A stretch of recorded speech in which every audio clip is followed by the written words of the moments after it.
Good morning everyone, welcome back to our daily current affair series. तो चलिए शुरुआत करते हैं आज के हमारी इस डेली करंट अफेयर के वीडियो का। और सबसे पहले देखते हैं कि कौन से टॉपिक्स है जिसके ऊपर आज हमें करनी है बातें। So one by one topics की करते हैं शुरुआत, which are important for your civil service preparation. और लेक्चर को शुरू करने से पहले मैं एक चीज आपको बता दूं कि यहाँ पे आपके सामने स्क्रीन के ऊपर जो भी पीडीएफ है वो हमारे टेलीग्राम ग्रुप की चैनल पे से भी आपको मिल जाएगी। And the name of the channel is mentioned in the description box, so you can go there, you can download the PDF from that channel। आपको बस उस चैनल को ज्वाइन करना और वहां से उस पीडीएफ को डाउनलोड करना है। ये जो पीडीएफ आपके सामने होगी वो गुजराती और इंग्लिश दोनों लैंग्वेज में अवेलेबल होगी। So for all those aspirants, all those people who are doing their preparation in Gujarati medium as well, तो आप भी इस पीडीएफ को डाउनलोड कर सकते हैं, वो आपके लिए भी है। और जैसे जैसे आप इस लेक्चर को देखेंगे आपको पता चलेगा कि ये जो पीडीएफ आपके सामने है वो प्रीलिम्स और मेंस दोनों को ध्यान में रख के बनाई गई है। तो आपको उसके बाद अलग से कोई नई पीडीएफ बनाने की जरूरत नहीं पड़ेगी, आपको पूरा कंटेंट एक ही पीडीएफ में से आपको मिल जाएगा। तो चलिए शुरुआत करते हैं आज के हमारे इस लेक्चर की और वन बाय वन टॉपिक्स की शुरुआत करते हैं। The first topic for our daily current affair, it is about INSV Koundinya.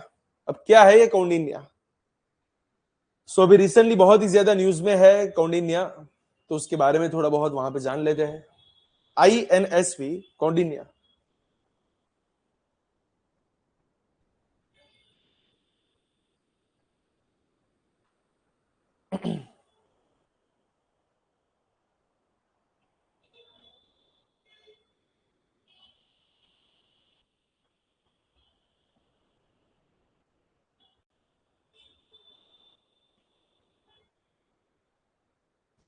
देखिए, रिसेंटली अगर हम बात करें तो प्राइम मिनिस्टर ने INSV कौंडिन्या को वहां पे बहुत ही ज्यादा उसकी तारीफ की है, उसकी प्रशंसा वहां पे की है। और किस बात के लिए इसकी प्रशंसा हुई है, तो फाइनली ऐसा एक जहाज हमने वहां पे लॉन्च किया था जिसने एक बोल सकते हैं कि पोरबंदर से लेके मस्कट तक के पूरे समुद्री मार्ग के अंदर वहां पे वॉयज करके उसको वहां पे कंप्लीट किया है, जो हमारे एंशियंट मैरीटाइम रूट्स को रिट्रैक्ट वहां पे कर रहा था।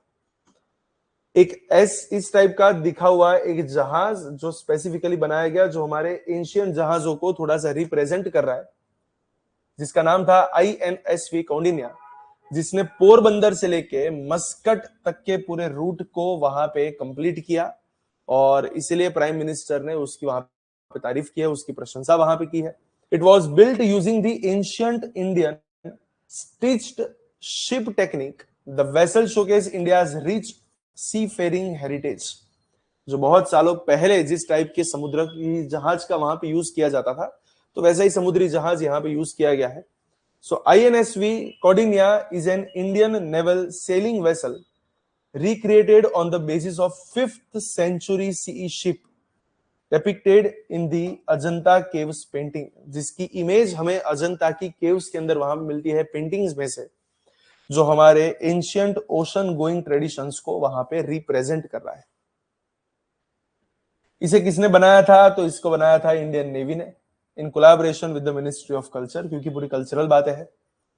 तो एक स्टिच्ड वुडन हल आपको वहां पे मिलता है। The wooden planks are stitched together instead of being nailed, which was reflecting the ancient ship building wisdom. Traditional materials का वहां पे यूज किया गया था, जहां पे कोकोनल कॉयर रोप का यूज हुआ, नेचुरल रेजिन का यूज हुआ, वुडन प्लैंक्स का यूज हुआ, जो मॉडर्न मेटल फेस्टनिंग्स को वहां पे हटा के उसकी जगह पे पूरे एंशियंट टेक्निक्स का वहां पे यूज हुआ, ऐसा माना जाता है।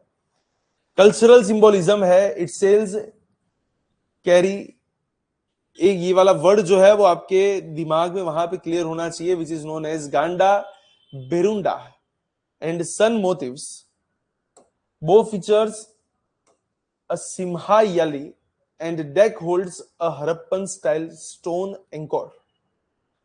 ओवरऑल देखा जाए तो यहाँ पे कौन सी चीजों का वहां पे सिंबल का वहां पे यूज हुआ? That was Ganda Berunda and sun motifs, bow features a Simhayali, और उनका जो डेक था it holds a Harappan style stone anchor. Ongoing capabilities की अगर हम बात करें तो it was design and tested to be fully seaworthy for long distance navigation across the Indian ocean. और इसका नाम हमने कहां से लिया है? तो एक legendary Indian mariner associated with early maritime links to South East Asia, Kaundinya, तो वहां से उनका नाम उठाया गया है। और अगर हम बात करें तो पुराने वाली टेक्निक एग्जैक्टली क्या थी? तो एक पूरी इंडिजिनियस इंडियन मेथड थी ऑफ शिप बिल्डिंग, जहां पे वुडन प्लैंक्स को स्टिच किया जाता था एक दूसरे के साथ using the natural fibres, which was a practice once common along the Indian coastline as well as the Indian Ocean.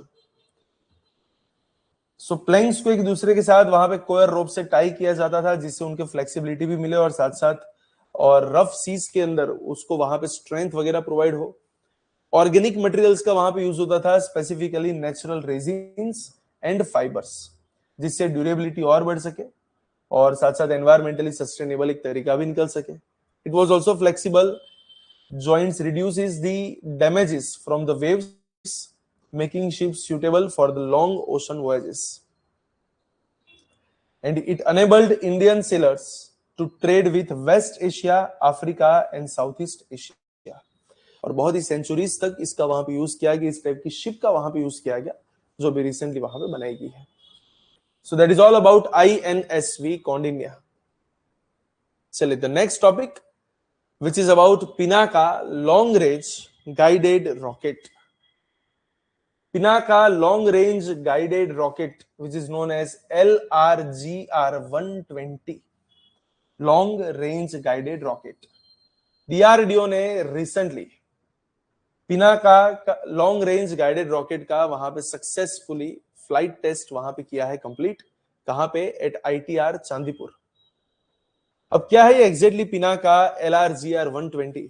एक पूरा स्वदेशी तरीके से बनाया गया है, एक प्रिसीजन गाइडेड रॉकेट वेरिएंट है, जो पिनाका का एक वेरिएंट बोल सकते हैं, which is multi barrel rocket system designed for long range high accuracy strikes. इसको डेवलप किसने किया है? It is develop by ARDE along with DRDO,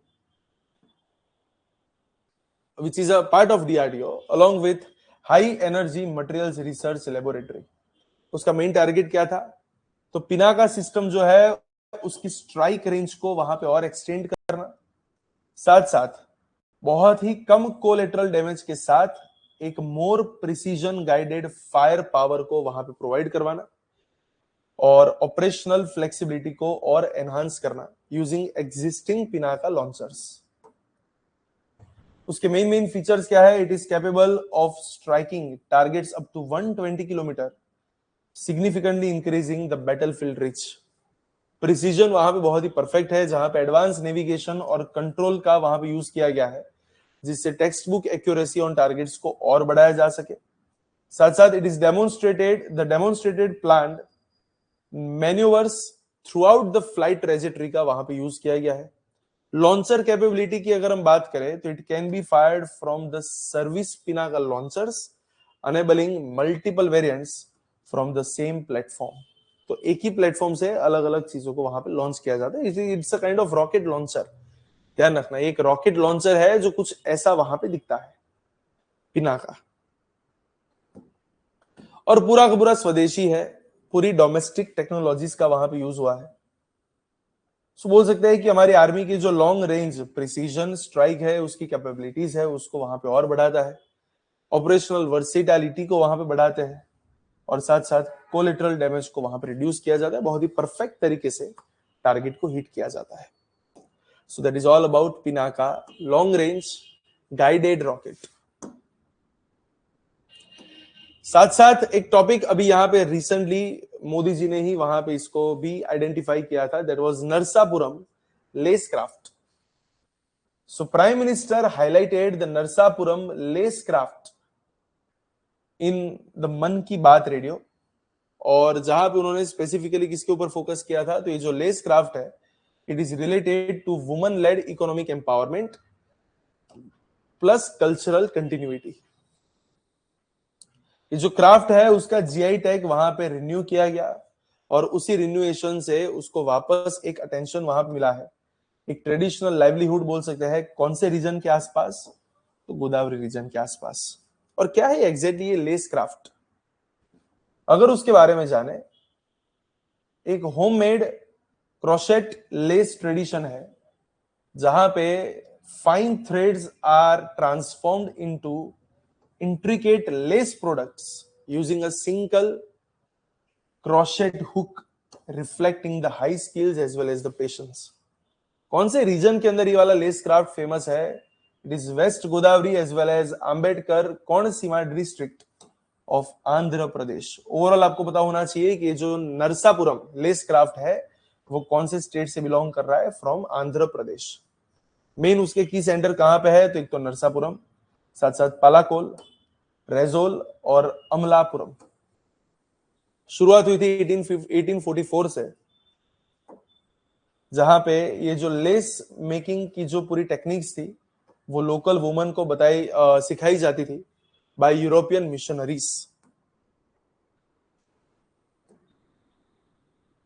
और बहुत ही अलग अलग फेमाइन्स और इकोनॉमिक डिप्रेशन से भी ये वाला क्राफ्ट जो है वहां पे पास ऑन हुआ, जिसने अलग अलग डिप्रेशन जैसे क्राइसिस के टाइम पे वुमन लिवलीहुड्स को वहां पे सस्टेन करने में हेल्प की। Over the time it evolved into a globally recognised handcraft textile tradition. उसके मेन फीचर्स क्या है? तो देखिए यहाँ पे एक तो फाइन कॉटन थ्रेड्स का यूज होता है along with silk, rayons and synthetic yarns. साथ साथ it was crafted using crochet hooks of varying sizes to produce the different textures as well as the lace densities. Technique क्या है? It involves looping and interlocking stitches manually to form a delicate lace structures without machinery.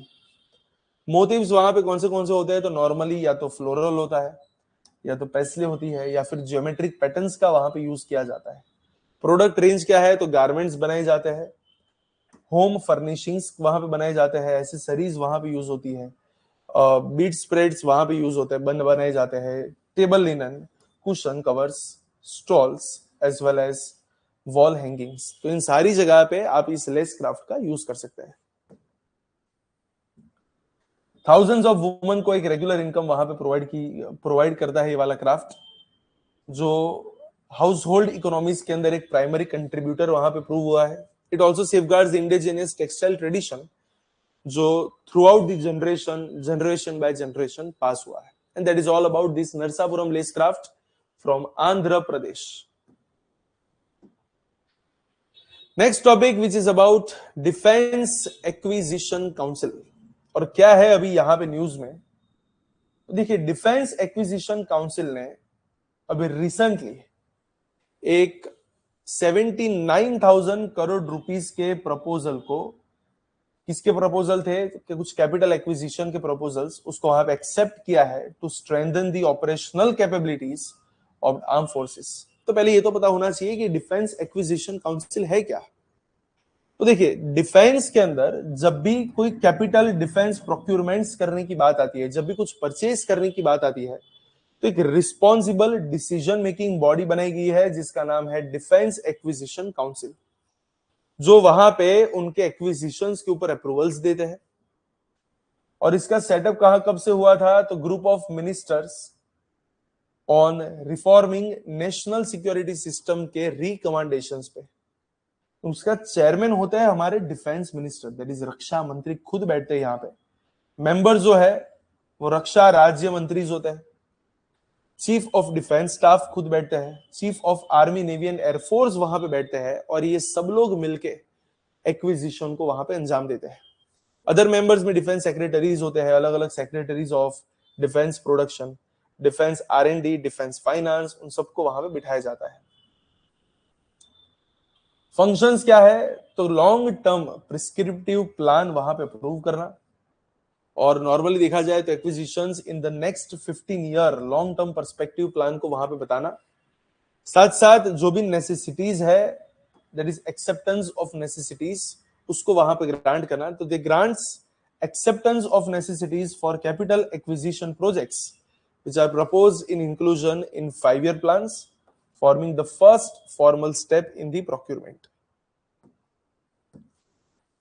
अलग अलग projects का वहां पे अलग अलग categories में डिवाइड करना, decides whether acquisitions will be buy या फिर बाय एंड मेक या फिर मेक, मतलब क्या एक्विजिशन को कहीं से डायरेक्ट परचेज करना है, परचेज करना और बनाना है, या फिर सिर्फ खुद ही बनाना है।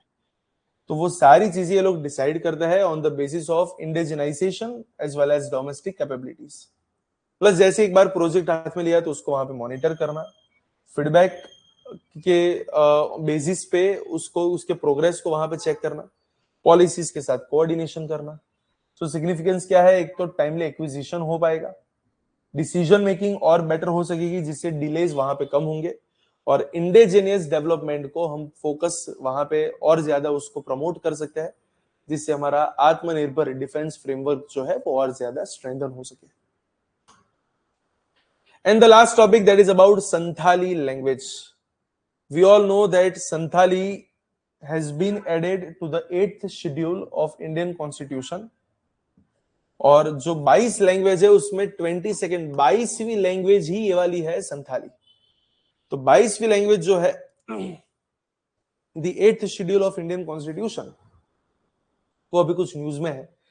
The president of India highlighted the role of language and the literature in binding the communities during the centenary celebration of Old Chiki script and Santhali language day.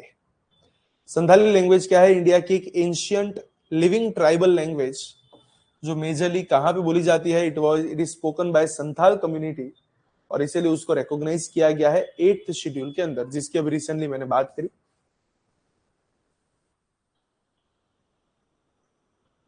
Austro Asiatic language family की जो मुंडा branch है वहां से belong करती है, which is different from Indo-European languages.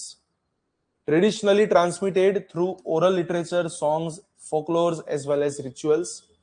इनकी खुद की एक स्क्रिप्ट है जिसका नाम है ओल्ड चिकी स्क्रिप्ट, जो 1925 में वहां पे बनी। It was developed by Pandit Raghunath Murmu, और अभी हमारे जो प्रेसिडेंट है उनका भी नाम क्या है, द्रौपदी मुर्मू।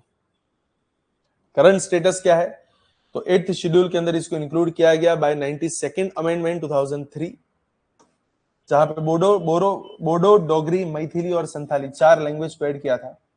लगभग 70 लाख से ज्यादा पीपल वहां पे झारखंड, ओडिशा और वेस्ट बंगाल, बिहार के आसपास इतने ज्यादा लोग वहां पे इस लैंग्वेज को बोल रहे। नेपाल और बांग्लादेश में भी ये वाली लैंग्वेज वहां पे चलती है। एक फोनेटिक और साइंटिफिक स्क्रिप्ट है इनकी जिसका नाम है Ol Chiki, which is design to accurately represent this Santhali sounds, और ऑस्ट्रो एशियाटिक लिंग्विस्टिक ट्रेड्स वहां पे बोल सकते हैं, उसका स्ट्रक्चर और वगैरह जो है वो उसके साथ वहां पे मैच होता है। एक स्ट्रॉन्ग ओरल ट्रेडिशन है, एक rich corpus of folk songs, myths and story telling that preserve that Santhal history, ecology and social values, और एक कल्चरल आइडेंटिटी मार्कर बोल सकते हैं, क्योंकि लैंग्वेज और स्क्रिप्ट जो है वो ऑलवेज एक tribal self respect, cohesion and continuity का वहां पे एक सिंबल होता है। So that is all about this Santhali language, that is all about this news। तो इसी के साथ आज का ये वाला लेक्चर यहाँ पे करते हैं, और कुछ नए टॉपिक्स के साथ वापस एक बार मिलेंगे, लेकिन तब तक के लिए all the very best for your preparation. Thank you so much. आज का लेक्चर यहीं तक का है। नेक्स्ट लेक्चर में नए कुछ टॉपिक्स के साथ वापस एक बार करेंगे शुरुआत।